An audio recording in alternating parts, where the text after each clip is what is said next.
On l'a vu également, sous une forme moins aiguë, en 2003, quand il y a eu le refus de l'Allemagne et de la France, conjointement, de respecter les critères du pacte de stabilité. On n'en parle plus, évidemment, de cette affaire-là. Hein, le pacte de stabilité qui fixe, notamment les critères de Maastricht, disons pour simplifier, qui fixe des taux de déficit budgétaire et de déficit public.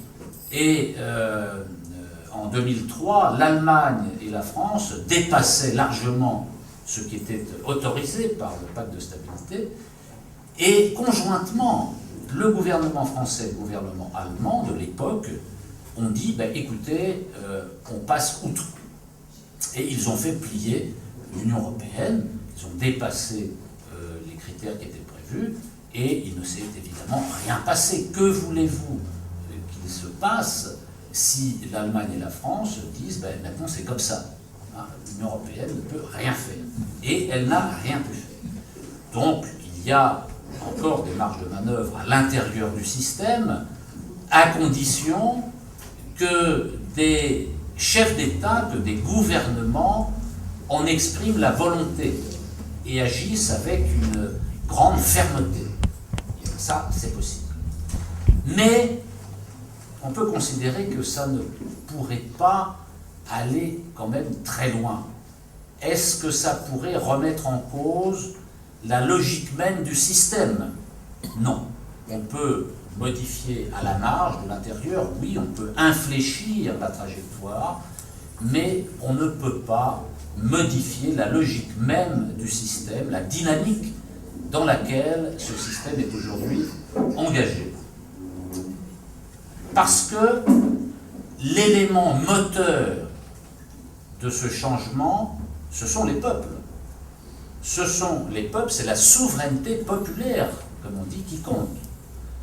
Or, en supprimant la possibilité pour les peuples européens de s'exprimer par référendum, les oligarques européens ont supprimé, ont coupé le moteur qui permet d'actionner la force, la seule force susceptible de modifier le système de l'intérieur.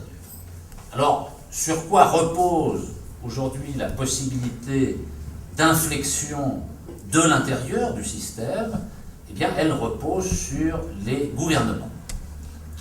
Certes, les gouvernements ne sont pas en suspension, ils sont reliés, ils subissent la pression populaire quand il existe une pression populaire. Mais cette pression est aujourd'hui indirecte. La pression populaire ne peut plus s'exercer directement via le référendum, puisque désormais, c'est une règle de l'Union européenne, une règle non écrite, il n'y a plus de référendum dans l'Union européenne, sachant que certains pays déjà n'avaient pas, de par leur constitution, la possibilité d'utiliser le référendum, comme c'est le cas pour l'Allemagne, par exemple. Mais là, maintenant, c'est un système dans lequel les peuples ont été exclus. Donc, comment modifier de l'intérieur dès lors que les peuples sont exclus du processus? C'est la raison pour laquelle, donc, nous proposons un plan en 3 points, un plan, une stratégie politique en 3 points, pardon. Premier point, premier axe, rassembler des forces de toute nature, syndicales, politiques, associatives, des gouvernements, des États, au sein de l'Union européenne, au sein des 27, pour des coopérations renforcées, dans l'objectif de sortir de l'eurolibéralisme. Donc nous restons, malgré ce que je viens de dire, dans la perspective d'une transformation de l'intérieur du système. Tout ce qui peut permettre d'avancer, de limiter les nuisances de l'Union européenne, eh bien, c'est bon à prendre. Donc, on développe ce premier point. Deuxième axe, en particulier concernant les États, si un certain nombre d'États membres de l'Union européenne refusaient ces coopérations renforcées, eh bien, il faudrait soumettre au peuple français, par référendum, la question de la sortie de l'Union européenne. Et puis, troisième axe, troisième point sur lequel nous voulons avancer, c'est réorienter la diplomatie et les alliances de la France autour de la charte de la Havane. C'est ce qui correspond un petit peu à ce que j'avais évoqué tout à l'heure. Nous sommes dans un double mouvement, un mouvement de déconstruction et un mouvement de reconstruction.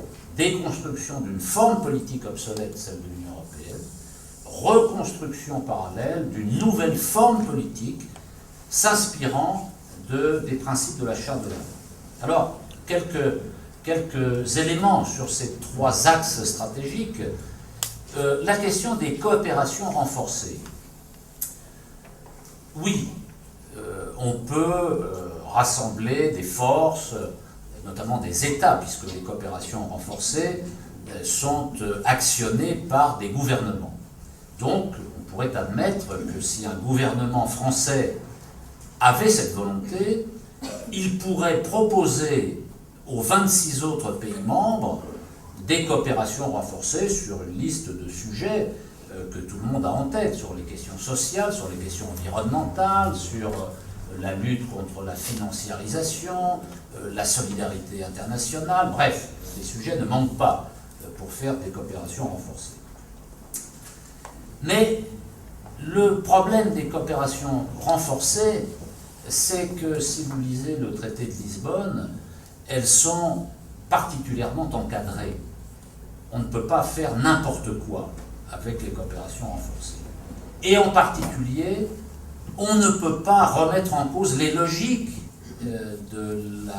du système. On ne peut pas remettre en cause la concurrence libre et non faussée, le principe, le pseudo-principe de la concurrence libre et non faussée.